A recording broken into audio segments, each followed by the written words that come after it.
there, it's Brian Sebastian, Movie Reviews and More, Women on TV.tv, iTube 247 out of Franklin, Tennessee, iHeartRadio, and everything around the world. So it's good to get independent filmmakers back on. It's all about importing and making sure that we support them in any way possible. With all the stuff that's been going on, last year was our best year ever. We've been helping and making sure everybody was doing okay. And with that coming on now, so who are you? Where are you coming from? And guess who's joining us? Hi, Brian. My name is Mary Cameron Rogers, and I shot a feature film over COVID during COVID last summer. And our feature comes out worldwide July 13th, and it's a sci-fi thriller, and we are very excited. And with that, we have the one and only Emily Skye. So Emily, thank you for joining us. Let's talk about this film because I love this film, and I'll tell you why. Not only is it interesting that women starring at it, but directing, producing, editing, everything above, that's not easy. I do the same thing for my show, so my hat goes off to you for doing that. But talk about, it's not easy doing this stuff. It's not easy raising the money for it, but also having a good film where you want to get it out there where everybody can support it. Talk about that aspect. Wow. Hello, it's nice to meet you. It was, Mary is my muse. Her and I have been working together for a really long time. And when the pandemic hit, we were just feeling highly inspired. And I'm like, let's shoot a 2-minute little trailer thing on social media, like over FaceTime, and just see how it goes for fun. And we did it, and people were so receptive of it that we're like, let's make this into a short film concept in person when you get to North Carolina, because she was flying from LA to go stay with her family in North Carolina. And I drove to North Carolina from Florida. We shot the concept, 16-minute short film of River. And we got lucky because it was right when all the extended deadlines were for festivals. So we got right in. We were getting accepted. We were winning awards. It was so quick because we were hitting all those extended deadlines. And never in my wildest dreams did I think, I'm friends with a lot of investors, but I never ask for things at certain moments because who would think, oh, we just did a short film. Why would I ask for money for a feature film, like literally right now? But those investors reached out to me and they're like, hey, we really are inspired by what you're doing with your short film. It's a pandemic. No one's shooting. Let's do this. Do you think we could do this? And I said, hell yeah, let's do it. Let's make this happen. So we signed contracts. My attorneys drew up contracts. We signed them. They wired the money the same day. And we were in production the end of July. And for you. Thank you. And I'll tell you why that's important. Because someone who's picking films worldwide for a lot of film festivals, that's not easy for one. I know what it's like when I see short films. That's also not easy. I have a lot of people coming to us for the stuff that they're doing to help to get the word out. So again, when I'm watching those end credits, I'm watching everything. I'm like, it's not easy, but congratulations on that. Mary, talk about your character. Your character is very interesting. You don't really know what's going on until some kind of way in the middle. Talk about that, but don't give too much away. I won't give any secrets away. I play River, who is our main character in River, and she goes through a loss of losing her mother. So she's spiraling through these unknown areas in her life and grieving over a huge loss in her life. Her mother was her best friend. And she goes back to her hometown to try to heal herself, to try to figure out why this happened while she was gone. And her best friend, Amanda, growing up, is there for her 24/7. And her best friend, Amanda, also has a brother who is my love interest and has been my boyfriend in the past, but we are no longer together. But we secretly still love each other. So that is a whole other situation I won't get into because that is going to stay for the film. But River really goes through so many emotions that I think that anybody in their, as a young woman can relate to, whether it's loss or love or work ethic or confusion and fear and growth and all these different things that people can really connect to within her character. But not only that it brings such a realistic emotion to her character, you can also see that there's a sci-fi twist to it. And she starts waking up in the woods. And she doesn't know how she gets there. She wakes up back at home. She's like, is this a nightmare? or am I going crazy? She has all of these different thoughts going through her mind, and she doesn't believe that anyone can understand her because she herself thinks she's going a little bit nuts. So it kind of journeys, you go on this journey with her throughout this whole film to try to find what the end point is. Why is she going through these things? And it's so hard because I want to give away little clues, but I can't, because Emily and I are very excited about the outcome of what happens at the end of the film and why she's going through all of this. Is her mother still alive, or has she passed away? And do her and her past interests, love interests, get back together, or do they not? And my best friend Amanda, and Alexandra Rose plays Amanda, she has my back throughout the entire film, but things start turning a little bit dark, and I don't really trust her at a certain point with throughout the film. So you kind of pick up on little signs, and how Emily wrote the script. It's very, very subtle details, but you start picking those signs up throughout the film, and you just can't lose traction of keep watching, you know what I mean? So it's very exciting, and it's definitely a journey that you don't want to you don't want to blink. You want to keep on watching. It's really, really fun. So Emily, this is really important because it's a lot to put all those hats on. When I'm watching end credits, I've been doing this since 1987. It's one of those things is how many hats is this person wearing? When do you put this hat on? When do you put this hat on? It's not easy. And here's another key for you. Some of the best editors are women. So congratulations on that, because that's an important thing. Talk about that. So ultimately, this project has been very personal, and I have a really solid team that was able to support me to be the DP and the director.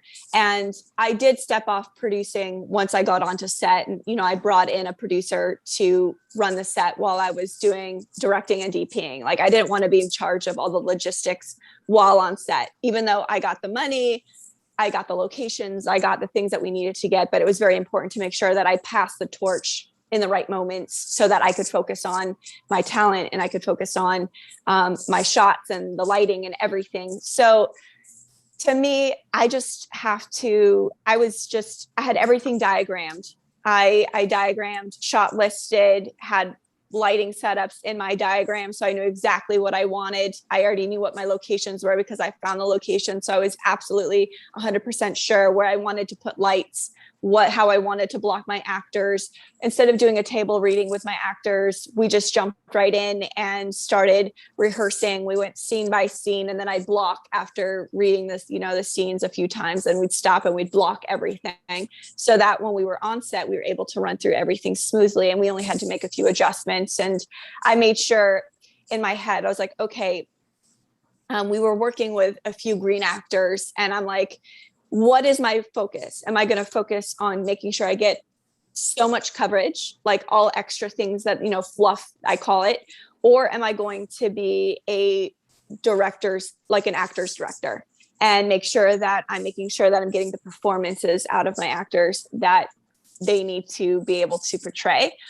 So I chose to work with my actors in those moments. And that's why I, was like, all right, I'll get the coverage that I need, and I'm just going to focus on my actors. And so I had to I put everything in compartments of every scene of what I could do, what I needed to focus on, and made sure that we were all on the same page. Like, I prepped, I didn't sleep for quite a long time. Like, even after we were done filming, I was in post. Like, I took a 2 weeks, 3 weeks off of editing because I was actually on another feature film being a DP for in New Mexico. So I was out there shooting, and it was good to kind of take a break and mentally step back, decompress from River, came back and sat in my editing cave for a month and didn't move, and just really just fine-tuned everything. But I feel, as being an editor as well, it helped me with my shots. So while I was filming, I was mentally editing in my brain, okay, this is how I'm going to transition from this shot to this shot, especially with everything was special effects, it was practical special effects. We didn't do any of the leaves going up in post. We didn't do the lights flickering in the office in post. All of that was done on set in the moment, like rigged, ready to go. So I knew that all of these moments had to be planned to a T. And I was editing in my head how I was going to make everything work so that it would just work. And we didn't have to do any pickup shots. We didn't have to do anything over, which I think it all comes to prep. When I tell filmmakers, when they ask me what's the biggest thing, I said prep is everything. Like prep will set you up for success. You'll know how your film is going to go by how well you prep something. Like I had hours of calls with my gaffers and my team to make sure that we were all on the same page. I copied all of my diagrams and the shot list, and I sent it to everybody and made sure that when we had calls and meetings, we would go over every single detail. And I'm about collaboration too. So my gaffers would have ideas too for lighting or something, like, I think it would be better like this or whatever. And I'm open to it because I feel as a team, we are going to make the best project when we're collaborating. And it's like, you know, I'm not closed off. You know, if Mary has an idea or something and she's like, Emily, how do you feel if I deliver it like this or something like this? I'm open to it because we're all here together, working together for the better of the project. And I never want to hinder the project. So I'm very open when it comes to hearing thoughts and ideas, as long as it's, you know, in the direction that we need to go, and it's not going to, you know, take us off the time crunch that we're on. But I believe in team. I could not have done this without a solid team behind me, working with me. I would not have been able to wear those hats if I didn't have a team that believed in me. My first AC, Bobby, him and I have been working together for 13 years. He is an amazing DP. He taught me so much when I was like learning about how to operate cameras, lighting, everything. So the fact that he's like, I want to be your AC, I want to support you in the best way I possibly can, just means the world to me. And these are the people that I brought on this project, was people that I've been working with for years that were like, let's do this, let's go to battle. And we did. And Mary and I have been working together for 7 years and have gone through hell and back many times. And I knew there was no one else I'd rather make a project with. And when we shot this over FaceTime, we never thought, oh, we're going to make a feature film, Mary, in like 5 months. You know, like that wasn't our thing. We're just like, let's get creative. And even with a short, we're like, yeah, people are liking this concept. I had this concept written for like the last 8.5, 9 years. I wrote it as a book first. And I never thought, oh, now is the time. It was just the time. I was like, you know what are we waiting for? We have nothing else to do. Let's do something, you know? And we sure as hell did something. So last question for both of you. And first of all, I love that location underneath the bridge. Excellent shot. I was like, I've not seen this one. This is great. Congrats on that one. Perfect. Thank you. What would you say to get the audience to come out to support this film? I'm really pushing people around the world to come out to support independent film. It needs it. Cinema won't survive without independent film. We all know that. And the other thing is, how can your fans reach out and keep control of what you guys are doing? So on social media, you could find Mary and I everywhere on social media. She Will Films, Mary C. Rogers, River Official Film. We're very active. We're very supportive. I communicate with my audience all the time because our audience is important, you know, and I also believe in independent filmmaking. So if I could help other independent filmmakers, I'm always out there advocating women and men and helping anybody that's really trying to make something happen. So I absolutely communicate with my audience as long as it's film related. So like we're always out there and we're talking and we're being supportive. So they could find us on social media, and we're happy to, you know, support anybody and give advice and talk. And thank you to all of you that are going to be watching this and showing any kind of support to River. It means the world to us. Independent filmmaking is about community, and it's about supporting and encouraging one another, because it is not easy making films. It's very hard. It takes a miracle to make a film. So we should all be helping one another instead of being just discouraging, you know? I also hope that I hope that we inspire other filmmakers and actors and crew, because the thing is, reviewing the whole, being a solid team, it is so important as independent filmmakers, coming together as a team and collaborating, and everybody putting, you know, an extra hand in to help do a film and make magic.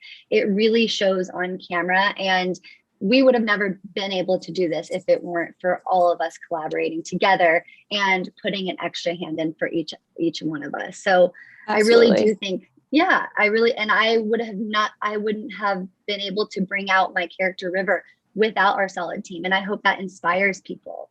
And we love that so much. Absolutely. Thank you, ladies. And obviously it opens when? July 20th, where? It's going to be actually opening July 13th. Oh. And it's going to be on video on demand. So all VOD platforms. You can find it on Apple TV, iTunes, Amazon, Roku. Like, honestly, you could type it in and be able to find it. Pre-sales are already up right now. So anybody that wants to jump on board early and watch it, it's up and ready. And we're just super excited. We're nervous. We're excited. Just so many emotions that comes with the process of making a film. But yes. Thank you, young ladies. I appreciate it. Honor for that. And again, it's called The River. And like I said, I did enjoy it. I really like the locations on that. Thank you.